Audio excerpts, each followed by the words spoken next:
You awaken. You can tell by the light filtering down through the window that you've been asleep for a full 8 hours. Yet, you don't feel rested at all. You feel even more tired than when you went to bed. Even the idea of getting up and getting out of bed takes more energy than you feel like you have. Suddenly you hear a pounding on your door. It's one of your party members telling you, "Get up, it's time for breakfast, time to start the day." Eventually you drag yourself out of bed, starting to move across the room, and it feels like every step you're moving through quicksand.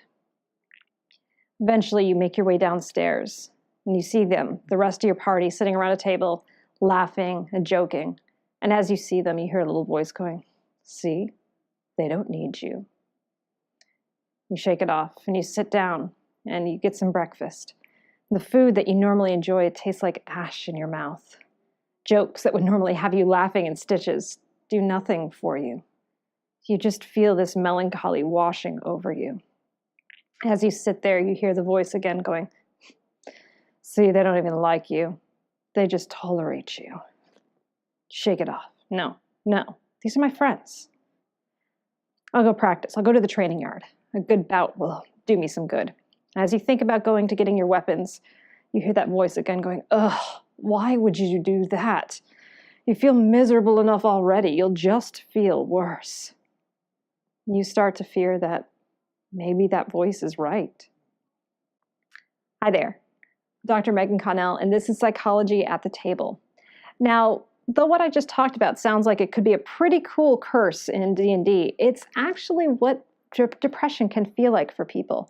Depression is a mood disorder that causes a feeling of depression and melancholy that's overwhelming. You start to lose enjoyment in activities you would normally enjoy, have decreased energy, your appetite can either be too much or too little, you have a hard time sleeping or sleep too much, and just generally you don't feel good.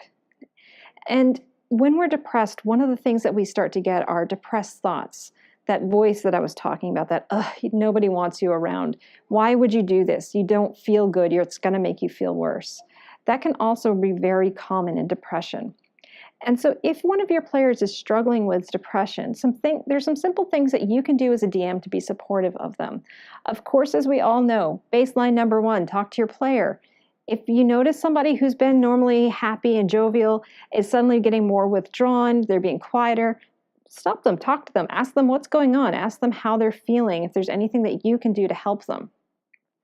Some other things that you can do to help your player at the table would just be to encourage them to play. One of the things that we know that helps combat depression is being social and engaging in hobbies.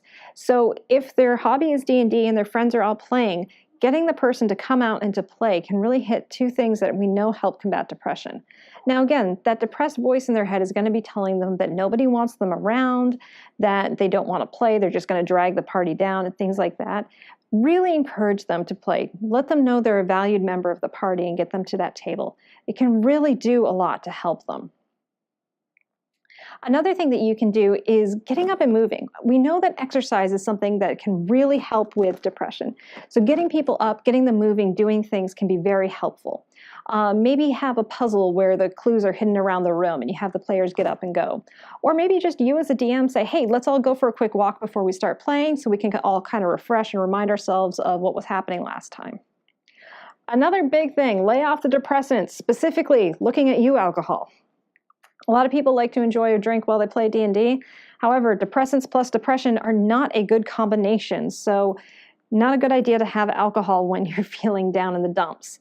So if you can, maybe try to have a dry table for a little while. Another big thing is be patient with this player. It's a process to get through depression, and sometimes there's ups and sometimes there's downs. It's not something you can just magically get over. It takes time, so just be patient with them. They will come back from it, especially if they're getting help and working through the process, but it's not going to be an instantaneous thing. Another thing that you can do is bring some lightheartedness to your table. You know, if you've been playing a pretty dark and heavy campaign, maybe something like Curse of Strahd-ish, maybe you have one game where there's a little bit more lighthearted feelings going on, maybe where, I I don't know, they would come to a harvest festival and they get to play like games like a pie eating contest or a strongman contest, or an interesting quest line that's a little bit more funny and lighthearted for a game. Sometimes just having a good laugh around the table can do a lot for somebody. Okay, so one thing that we do need to talk about when we're talking about depression is the S word that nobody likes to talk about, which is suicide. We know that about 9% of those who get diagnosed with major depression do attempt suicide. And so if you are worried about your friend, ask them. And you might have to be very specific of, are you thinking of killing yourself? If they say yes, do not leave them alone. Take them to the nearest emergency room so that they can be evaluated by a psychology professional. It's really important to get them the help that they need.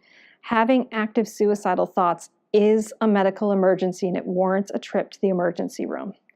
I know it's not a fun topic to talk about, but it's real and it's something that we can do to support our friends, especially if they're going through a hard time. Now, if we're not on that end, but you are talking to somebody and they are feeling really down and you feel like maybe they need to talk to somebody professionally, if you can help them, try to find someone. Sit with them while they go online and look for a provider. Encourage them to go see their primary care doctor. There's a lot that you can do as a supportive role where you're not having to actively try to help them fix their depression, but just to be a supportive friend and DM for this person.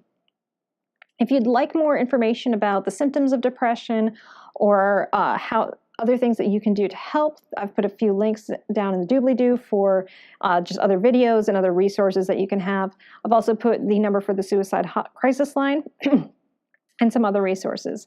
And as always, I hope everybody can find a place at the table.